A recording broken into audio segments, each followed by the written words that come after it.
Según la teoría del Big Bang, el universo estaba contenido en una partícula que contenía a toda la materia compactada.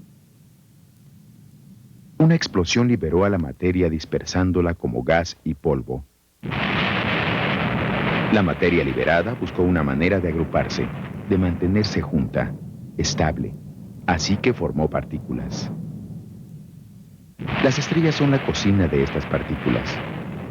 Mediante el proceso de fusión, se elaboran partículas complejas a partir de aquellas que se formaron después del Big Bang.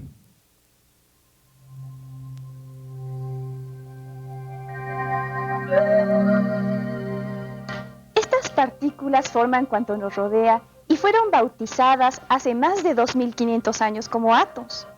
Hoy hablaremos de los átomos. Los átomos constituyen cuanto nos rodea. Claro que eso es algo que hemos escuchado muchas veces en la clase de química. Pero, ¿qué es un átomo? Sabemos que de él dependen los cambios químicos que ocurren a nuestro alrededor y dentro de nuestro cuerpo. Y también sabemos que de él depende la estructura de la materia. Pero, ¿cómo es un átomo? ¿De qué manera se conoció su estructura? ¿Cómo se sabe que lo forman diversas partículas? ¿Cómo se desentrañaron sus secretos? El día de hoy te vamos a presentar las teorías que condujeron al modelo actual del átomo.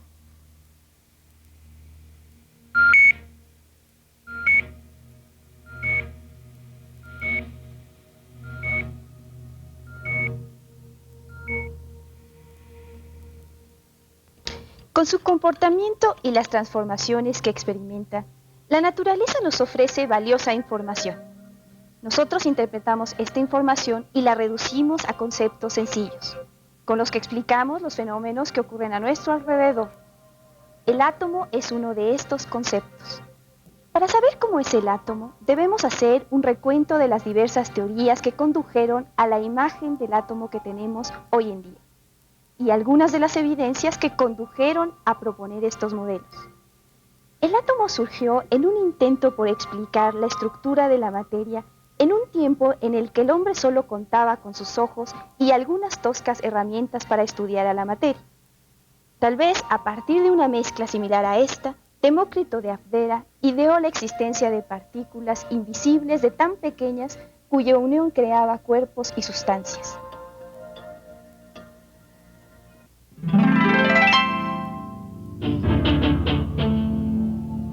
Los antiguos griegos creían que el universo se componía de una serie de sustancias esenciales.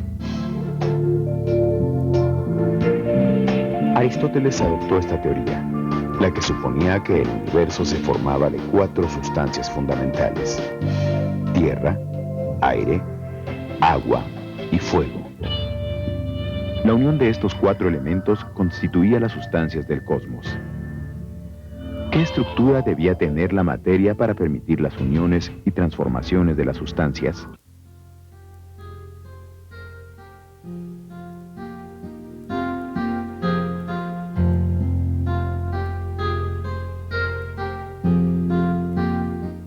Demócrito suponía que la mecánica de unión entre los distintos elementos era similar a la forma en que el agua y la sal se mezclaban en el agua de mar.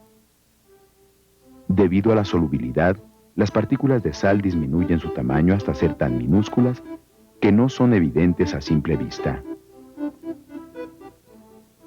Agua y sal estaban unidas mediante la asociación de partículas invisibles a simple vista. Demócrito creía que todas las cosas estaban formadas por partículas y que la interacción de estas partículas provocaba los cambios de la naturaleza. Demócrito llamó a estas partículas átomos, que significa sin corte, incapaz de ser dividido. Una sustancia, creía Demócrito, podía ser dividida o cortada hasta llegar a una partícula que ya no podía cortarse: el átomo, la partícula esencial de la materia. Demócrito creía que los átomos existían en distintos tamaños.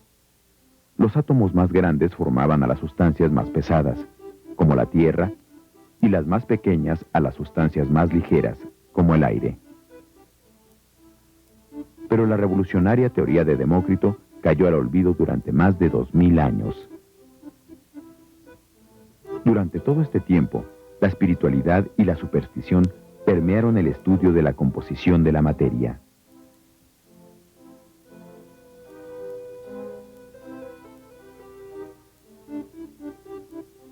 Hasta el año de 1802, cuando un científico inglés las retomó, John Dalton. Hacia 1800 se conocía de la existencia de más de 4 sustancias fundamentales. Se sabía también que los elementos se unían para formar compuestos, pero aún era un misterio la estructura de la materia que motivaba los fenómenos químicos. Dalton analizó los datos experimentales obtenidos por Lavoisier, un científico francés quien descubrió que en una reacción química, la cantidad de masa permanece inalterable antes y después de efectuado el cambio químico. Dalton revisó los datos obtenidos de algunos de los experimentos realizados por Lavoisier, como el de la formación del agua. Lavoisier comprobó que la unión de 2 gases, hidrógeno y oxígeno, producía vapor de agua, pero no pudo determinar la cantidad precisa en que se combinaban. Dalton decidió determinar estas cantidades pesando la masa de cada elemento combinado antes y después de la reacción.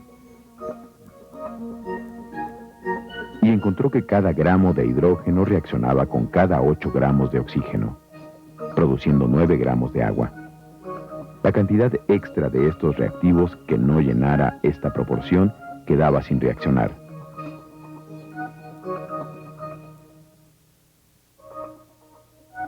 Es decir, en el agua, hidrógeno y oxígeno se unían en una relación de masa de 8:1. Dalton también examinó la reacción del cloro y el sodio, que produce sal común, y vio que cada 17 gramos de cloro se unían a 11 gramos de sodio. Una relación de 11:17. Parecía que los elementos se unían en proporciones numéricas definidas, 8:1, 11:17. Dalton encontró que la masa de los compuestos participantes en una reacción química se unía siguiendo proporciones establecidas que podían expresarse como números enteros sencillos. Dalton explicó este fenómeno mediante la teoría atómica. Creía, como Demócrito, que la materia estaba formada por átomos y que cada elemento poseía átomos específicos. ¿Cómo se diferenciaban los átomos de los elementos? Dalton creía que los átomos se distinguían por su masa y que esta masa explicaba las proporciones en que se unían los elementos. ¿Por qué el hidrógeno y el oxígeno se unían en una proporción de 1:8? Porque cada átomo de oxígeno tenía 8 veces más masa que el hidrógeno. Si la masa distinguía a los átomos, era necesario un patrón para determinar la masa de átomo de cada elemento. Dalton tomó como unidad de masa al átomo más ligero, el hidrógeno. Tomando al hidrógeno como unidad, determinó la masa de varios elementos como el cloro y el sodio. Las masas calculadas por Dalton explicaban la proporción de unión de diversos compuestos. La conclusión a la que llegó era: los átomos se unen en proporciones de enteros sencillos porque no existen fracciones de átomos. En la sal común, la proporción 17:11 expresa las masas de los átomos que intervienen en la reacción. Dalton dio cuenta de estos descubrimientos en su nueva filosofía química.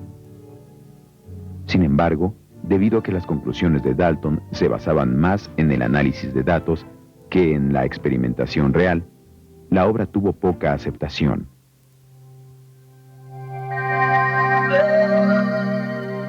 Simultáneamente a los trabajos de Dalton, Joseph Gay-Lussac, químico francés, estudió la formación de compuestos utilizando gases. Como trabajaba con los gases de diversos elementos, Gay-Lussac observó un fenómeno curioso. Descubrió que la misma cantidad de un gas, sin importar su composición, ocupa el mismo volumen en las mismas condiciones de presión y temperatura. Es decir, en estos 3 envases, hay la misma cantidad de oxígeno, hidrógeno y vapor de agua. Un mismo volumen, una misma cantidad. Este hecho permitió establecer con mayor exactitud la cantidad en la que se mezclan los elementos al formar compuestos. Gay-Lussac descubrió que eran necesarios 2 volúmenes de hidrógeno por cada volumen de oxígeno para la formación de agua. Pero además, observó que de esta unión no se obtenía un volumen de agua, sino 2. ¿Qué significaba este hecho? ¿Acaso los átomos descubiertos por Dalton no se mezclaban en las proporciones que había establecido?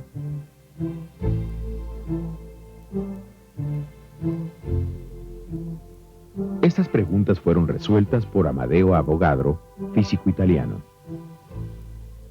Avogadro revisó los postulados de la ley de los gases de Gay-Lussac desde una perspectiva atomista y se preguntó: ¿por qué 2 gases distintos a la misma presión y temperatura ocupan el mismo volumen?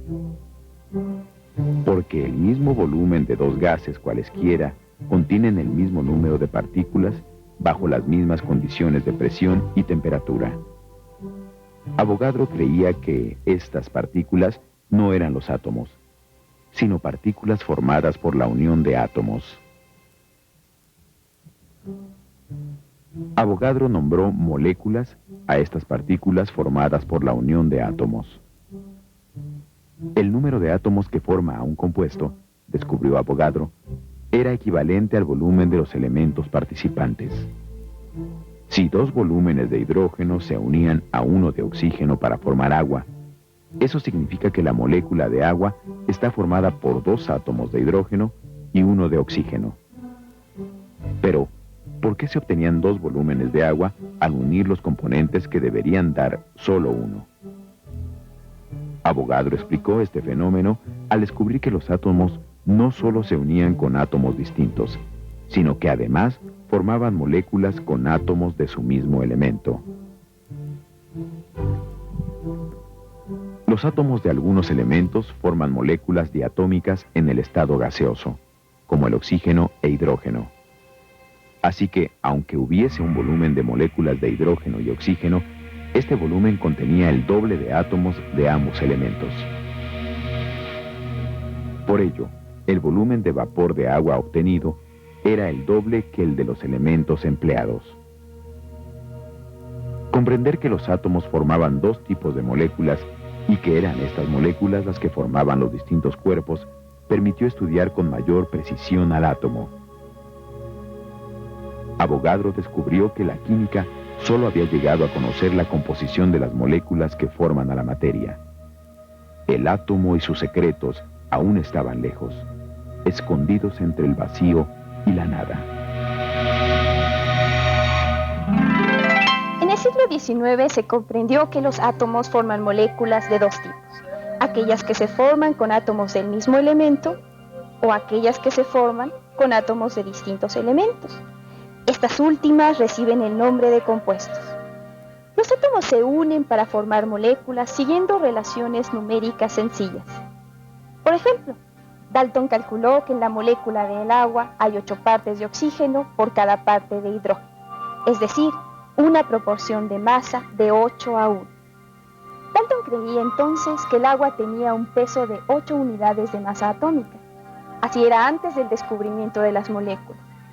Saber que no se trabajaba con átomos, sino con moléculas, fue de mucha utilidad, pues permitió calcular con mayor precisión la masa atómica de los elementos.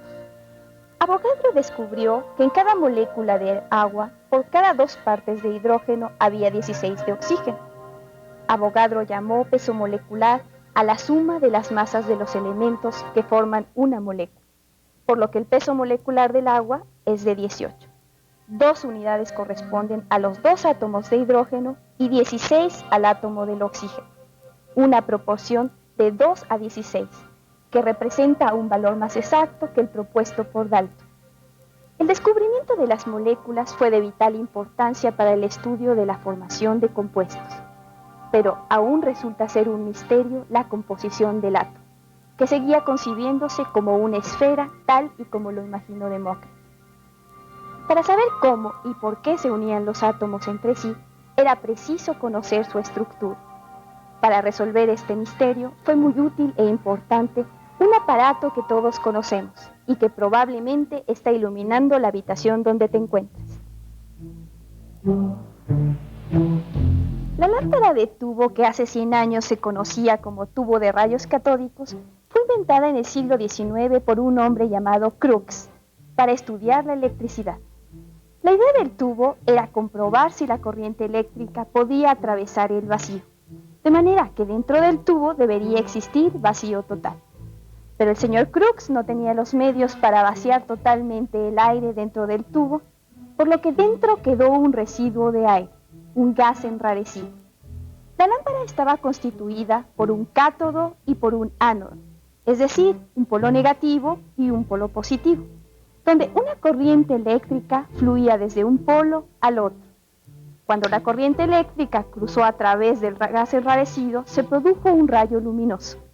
Esto fue un hecho notable, puesto que el rayo luminoso hacía visible la electricidad, así que podía estudiarse con mayor precisión.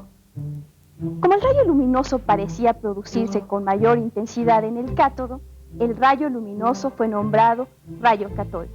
Un inglés, Joseph Thomson, utilizó el tubo de rayos catódicos para estudiar la composición de la electricidad y descubrió que el átomo no era la partícula más pequeña.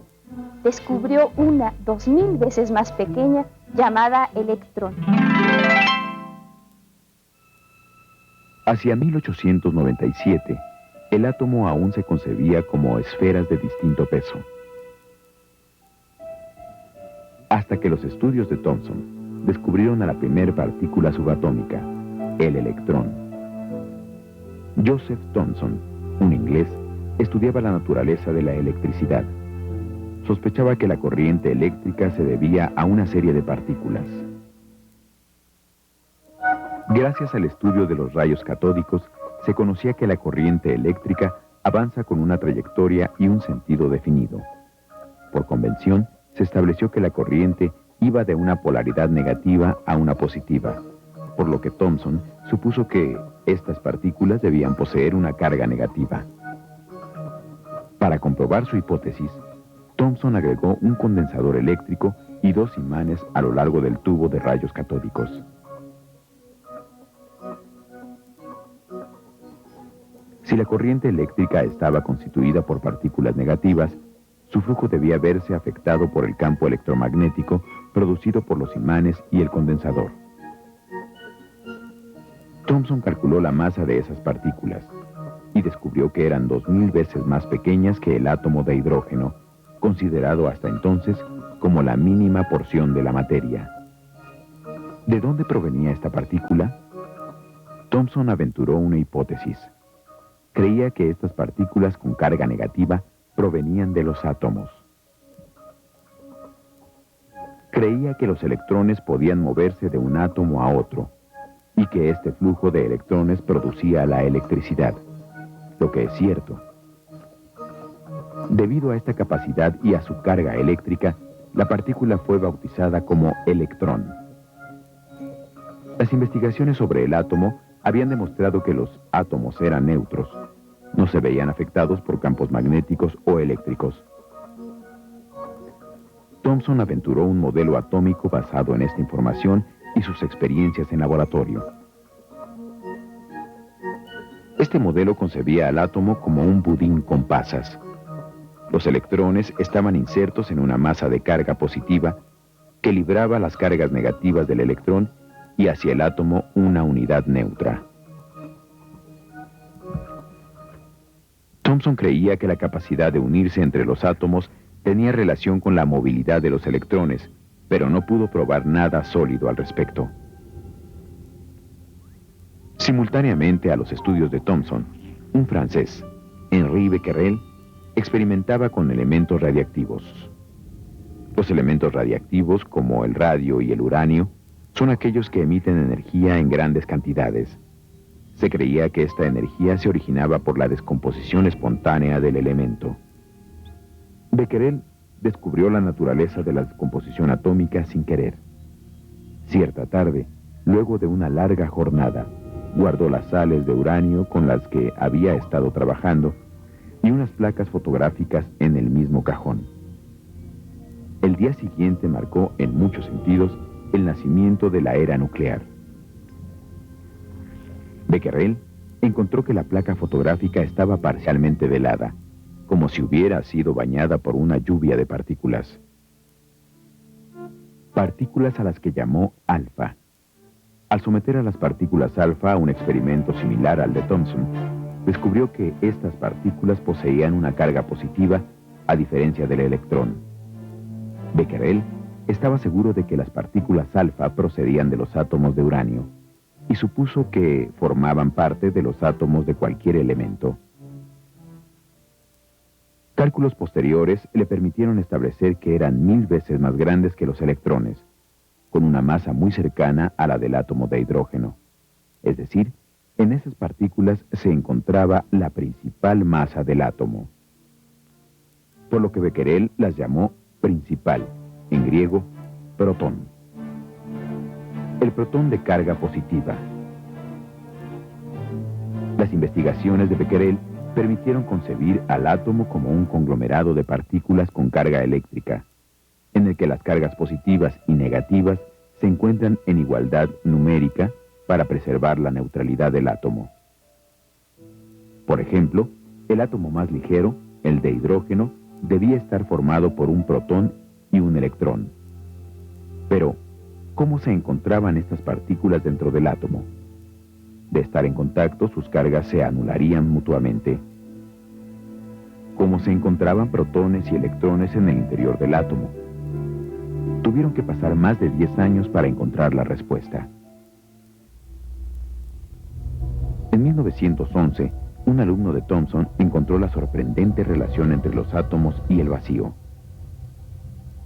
Ernest Rutherford, alumno de Thomson, continuó los trabajos de Becquerel con los protones, estudiando la reacción de una placa de metal al ser bombardeada con estas partículas.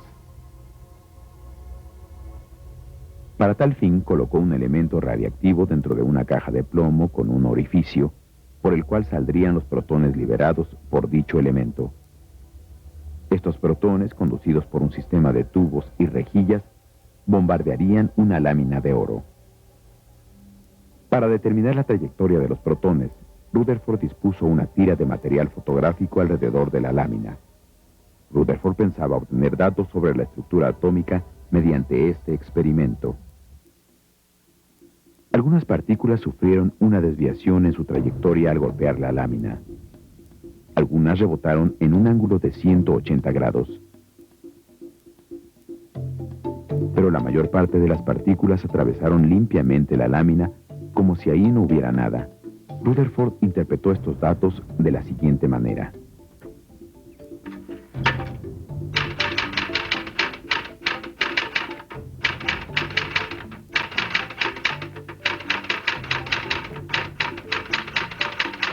Algunos protones se habían desviado al ser atraídos por una zona de electronegatividad. Habían pasado cerca de los electrones. Otros protones habían rebotado al dar de lleno contra una masa de carga positiva que los había rechazado, como ocurre cuando se intenta unir los polos idénticos de dos imanes. Pero la mayor parte de los protones había cruzado de largo, como si atravesara el vacío y no una lámina de oro. Los átomos están constituidos por un gran vacío. Rutherford descubrió que la mayor parte del átomo está hecho de nada. El modelo atómico propuesto por Rutherford, a partir de sus experimentos, recordaba al sistema solar y fue conocido como el atómico nuclear. Ponía al centro, en el sitio del Sol, al núcleo, formado por los protones. Luego, un espacio vacío que abarcaba más del 90% del cuerpo del átomo. Y después los electrones, que giraban en órbitas alrededor del núcleo, como los planetas. El átomo se mantenía unido por la atracción entre las cargas opuestas. Para mantener la neutralidad eléctrica, había tantos protones como electrones. Los átomos de cada elemento presentaban un número específico de partículas con carga. Ernest Rutherford vino a explicarnos que solo el átomo y sus minúsculas partículas se interponían entre el vacío y la nada.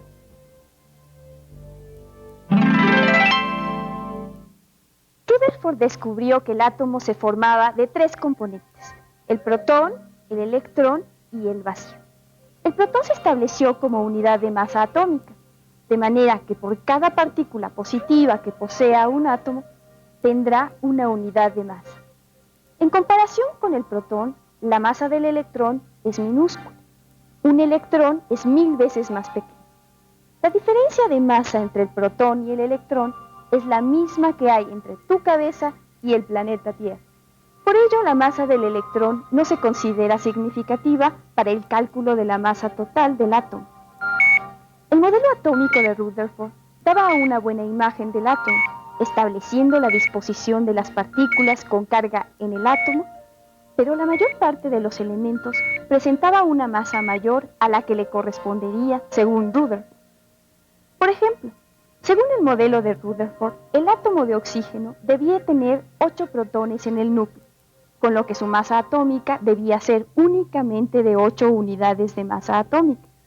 Pero el peso atómico conocido del oxígeno era de 16 unidades. ¿Acaso había algo más dentro del átomo aparte del electrón y del protón?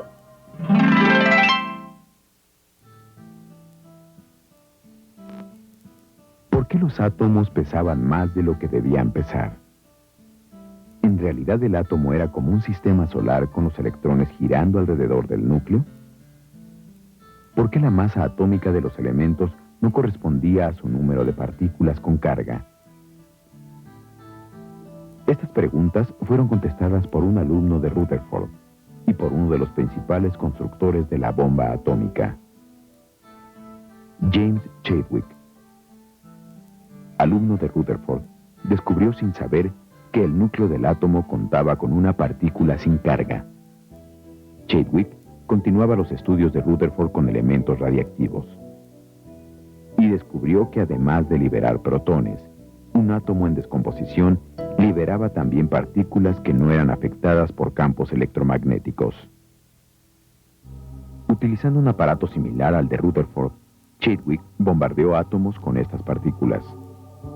Para su sorpresa, la partícula sin carga no vio alterada su trayectoria ni rebotó, como había ocurrido con los protones. En cambio, dividió al núcleo del átomo bombardeado, liberando una gran cantidad de energía. Este hecho significó 2 descubrimientos. Uno, el del proceso de fisión, que obtiene energía de la ruptura de núcleos atómicos. Y 2, el de la masa de esta partícula sin carga. Chadwick suponía que debía ser muy similar a la del protón como para causar tal daño al núcleo. Cálculos posteriores permitieron establecer que la masa de esta partícula era igual a la del protón, una unidad de masa atómica. Debido a ello, Chadwick creyó que en realidad se trataba de un protón que al dejar el núcleo se había unido a un electrón, perdiendo su carga eléctrica. Le llamó neutrón, pero nunca pensó que se tratara de un componente del átomo. Algunos años después, en Dinamarca, Niels Bohr estudió las conclusiones de Chadwick y las conjuntó con sus propias investigaciones. Primero se abocó a explicar la composición del núcleo. A partir de estudiar la descomposición de diversos elementos radiactivos que desprendían tanto protones como neutrones, Bohr comprobó que en el núcleo del átomo de casi todos los elementos había neutrones. Por ello, al calcular su peso atómico, este no correspondía al del número de protones. De tal manera, el helio, que tiene 2 protones, posee una masa atómica de 4 unidades, dado que cuenta con 2 neutrones. La masa atómica se concentra en protones y neutrones. La masa atómica del oxígeno es de 16, dado que su núcleo contiene 8 protones y 8 neutrones, 16 partículas en el núcleo. 16 unidades de masa atómica. Bohr estableció que la masa atómica de un átomo es equivalente al número de partículas en su núcleo, puesto que la masa del electrón es tan pequeña que no se considera significativa. Pero, ¿por qué neutrones y protones se mantienen unidos en el núcleo? Dado que el neutrón no tiene carga, no debería ser atraído por el protón. Bohr explicó que entre estas partículas existía una fuerza de atracción debido a sus masas casi idénticas. Una fuerza de atracción similar a la fuerza de gravedad. Bohr la llamó atracción fuerte. Resueltas las dudas más urgentes sobre el núcleo y la masa atómica, quedaba todavía por explicar la posición de los electrones alrededor del núcleo. Para ello, Bohr trabajó con el átomo más sencillo, el de hidrógeno. Al someter átomos de hidrógeno a estímulos como el calor o una corriente eléctrica, Bohr observó que emitían luz. Asoció esta luz con la pérdida y ganancia de energía, lo que le llevó a establecer patrones sobre el comportamiento de los electrones. Había descubierto que los electrones ganaban y cedían energía. Bohr introdujo la teoría cuántica de Planck para explicar el comportamiento y la disposición de los electrones alrededor del núcleo. La teoría cuántica establecía que la energía se dividía en partículas, así como la materia se dividía en átomos. Planck llamó a estas partículas cuantos. Bohr estableció que la energía liberada en forma de luz por el átomo era igual a un cuanto. Los cuantos solo podían emitirse o ganarse en regiones cuantizadas. Planck demostró que ciertas regiones se encuentran cuantizadas, es decir, que se gana o se pierde energía al estar en ella bajo ciertos valores permitidos. Un ejemplo de una zona cuantizada es una escalera. Quien suba o baje solo podrá pisar en los escalones, no entre ellos. Los escalones son los valores cuánticos permitidos de la escalera. Quien sube gana energía potencial, dado que aumenta la fuerza de la gravedad que atrae a su cuerpo. Quien baje libera la energía potencial ganada en la forma de energía cinética. Bohr creía que la zona en que se encontraban los electrones alrededor del átomo era una zona cuantizada, y que el electrón perdía y ganaba energía según su posición. Un electrón, sostenía Bohr, no giraba alrededor del núcleo en órbitas definidas. Se mueve dentro de un nivel cuántico en todas direcciones y sentidos, sin una trayectoria establecida. Por una parte, descubrió que los electrones no permanecen en un solo nivel energético. Un electrón excitado por un estímulo externo puede saltar a un nivel cuántico superior, más alejado del núcleo, absorbiendo energía. Los electrones también pueden saltar a un nivel cuántico inferior, liberando la energía ganada en forma de luz. Esa luz fue la que vio Bohr. Este es el rostro del átomo que nos ofreció Bohr, el modelo atómico de la mecánica cuántica, en donde el electrón posee energía en virtud de su masa, y en donde puede incrementar y ceder su energía como si se tratara de una onda. Un núcleo formado por protones y neutrones, alrededor del cual hay una nube de electrones en regiones cuantizadas. Las evidencias obtenidas de la experimentación solo permitieron a Bohr aplicar su modelo al átomo de hidrógeno, pero a él debemos el primer acercamiento a este rostro que el átomo había ocultado entre el vacío y la nada. Entonces, ¿cómo es un átomo? Los trabajos de Bohr, revisados por Erwin Schrödinger, Dirac y Heisenberg en 1920, nos dicen que es así. Un pequeño núcleo rodeado de un área vacía y una nube de electrones.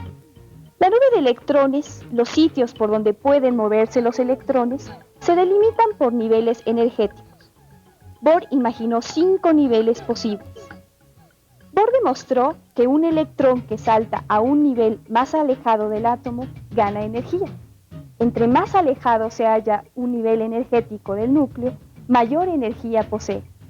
De hecho, un electrón puede ganar tanta energía que puede salir del átomo. Esta movilidad de los electrones explica la manera en que se unen los átomos. Es un hecho que después de que se forma una molécula, los átomos participantes no cuentan con el mismo número de partículas negativas. Por ejemplo, después de la reacción química que da origen al agua, en el átomo de oxígeno se localizan dos cargas negativas extra. Estas cargas extra provienen de los dos átomos de hidrógeno que se han unido al átomo de oxígeno. Los átomos se unen al tomar, compartir y ceder los electrones de sus niveles superiores de energía. Por ello es de vital importancia para la química situar a los electrones con la mayor precisión posible, para comprender cómo son los mecanismos de unión entre los distintos átomos y entender cómo se conforma la materia.